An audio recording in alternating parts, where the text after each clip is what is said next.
अच्छा, सीढ़ियाँ किस दिशा में होनी चाहिए? घर बनाते हैं लोग तो सीढ़ियाँ कहाँ होनी चाहिए और कहाँ नहीं होनी चाहिए? दक्षिण और पश्चिम में सर्वोत्तम है। अगर आपके घर की सीढ़ियां दक्षिण में यानी साउथ या पश्चिम यानी वेस्ट में है तो सर्वोत्तम है। उत्तर पश्चिम में भी सीढ़ियां सही हैं। सिर्फ ईशान में अगर सीढ़ियां ना हो तो अच्छा।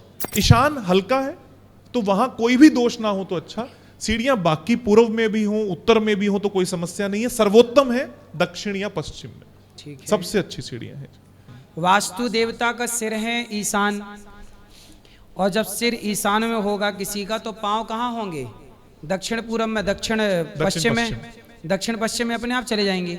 तो आप देखिए कि आप कई बार जब थक जाते हो तो अपने बच्चों से कहते हो, बच्चा जरा मेरे पाँव में खड़े हो जाओ।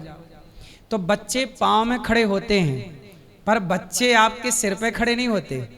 यदि सिर पे कोई पाँव रख दे तो आप चिल्ला पड़ोगे। तो वास्तु देवता के सिर पे वजन नहीं होना चाहिए। कोई भी, जैसे स्टोर रूम आप बनाते हैं, स्टोर रूम बनाते हैं जहाँ कबाड़ अबाड़ रखते हैं, वो रूम कहाँ होना चाहिए? ईशान सिर है तो सिर बिल्कुल खाली हो हमारा, क्योंकि ईशान सिर है और पाँव है दक्षिण पश्चिम। तो उस तरफ जितना भार देना है पाँव की तरफ दीजिए, पाँव की तरफ। और एक और ब्रह्म स्थान, पेट, नाभि केंद्र आपके घर का सुरक्षित होना बहुत जरूरी है। वहां सीढ़ियां, गड्ढा, लिफ्ट, पिट, पिल्लर। आप महाराज जी, हम मुंबई गए किसी का वास्तु करने, तो एक व्यक्ति विशेष ने वहां पूरी बिल्डिंग बना दी है कहकर कि ये वास्तु इसमें देखा गया है। और जब हमने उनका जाकर बिल्डिंग का निरीक्षण किया तो सेंटर में यानी कि बिल्कुल जो नाभि केंद्र है, यहां उन्होंने लिफ्ट और सीढ़ियों का केंद्र बना दिया। अब जो व्यक्ति उस घर में रहने आएगा उसको समस्या होगी। इसलिए छोटी छोटी चीजें होती हैं जिनको अगर आप समय रहते ध्यान दे दें, हर व्यक्ति समय रहते ध्यान दे दे, तो जिंदगी क्या होगी वो खुद भी। जो घर का सेंटर है ना, जब घर बनवाइएगा तो इंजीनियर, आर्किटेक्ट जो भी हों, आजकल ना होना क्या चाहिए, सभी आर्किटेक्ट इंजीनियरों को वास्तु का ज्ञान होना चाहिए।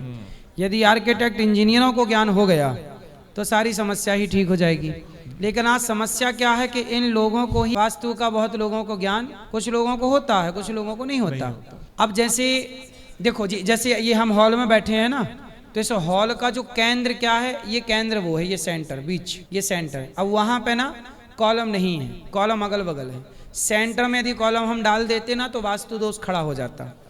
सेंटर स्थान नाभि होता, वास्तु देवता की नाभि। जैसे हमारा शरीर का सेंटर क्या है? नाभि। ऐसे वास्तु का भी सेंटर नाभि है, और ये घर का बीच सेंटर वो खुला हो। पहले के लोग घर के बीच में आंगन रखते थे। पुराने जमाने का घर देखा आपने?